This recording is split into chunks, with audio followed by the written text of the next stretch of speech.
Selamat pagi, Shalom. Mari kita mendengarkan renungan harian Jangan Kita Melupakan Sejarah. Judul renungan hari ini tanggal 3 Mei, Memahami Doktrin Karunia Roh bagian ketiga.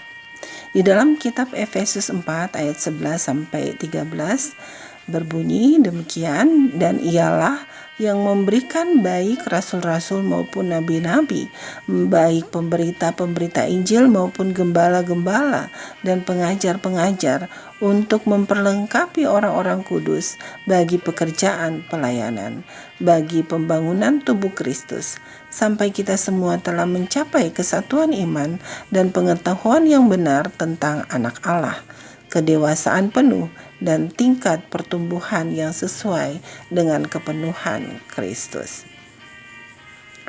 Saudaraku, pada tahun 1856, Ellen White semakin banyak dikritik oleh para pencelanya. Karena itu, kaum penganut hari Sabat merasakan kebutuhan yang lebih mendesak untuk mengembangkan teologi tentang karunia bernubuat dan mengintegrasikan konsep itu ke dalam keseluruhan rangkaian teologi mereka. Pada bulan Februari tahun itu, James White menulis sebuah artikel yang memaparkan pemahamannya tentang topik tersebut.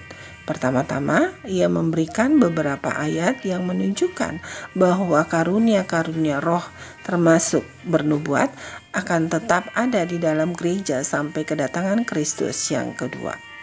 Kemudian dia berfokus pada Yoel 2 ayat 28-32 dengan janji tentang pencurahan karunia bernubuat, sambil mencatat bahwa Pentakosta hanyalah penggenapan sebagian dan bahwa penekanan sebenarnya dari Yoel melibatkan pencurahan karunia bernubuat khusus kepada umat yang sisa yang disebut dalam ayat 32 sebagai orang-orang yang terlepas.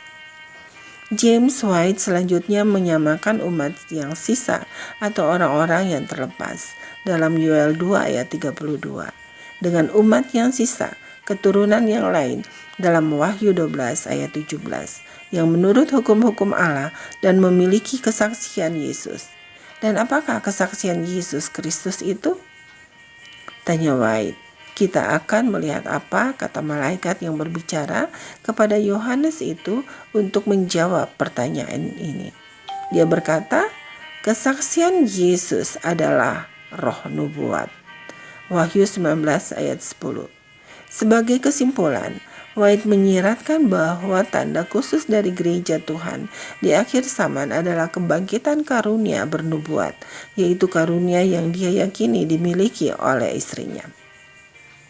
Maka pada tahun 1856, kaum penganut hari Sabat tidak hanya merasionalisasi pemahaman Alkitab tentang karunia bernubuat, tetapi juga telah menyesuaikan dengan bagian-bagian doktrin yang memberikan pemahaman dan identitas diri mereka sendiri.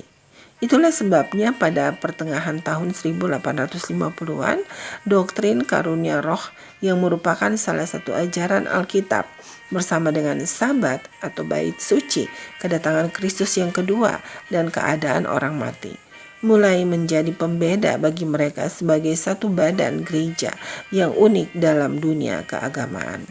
Sekali lagi, dalam artikelnya di bulan Februari 1856, White menegaskan kebenaran bahwa seseorang tidak dapat bebas untuk mempelajari tugasnya melalui karunia apapun, karena saat ia melakukannya, maka ia meletakkan karunia tersebut di tempat yang salah dan berada pada keadaan yang sangat berbahaya.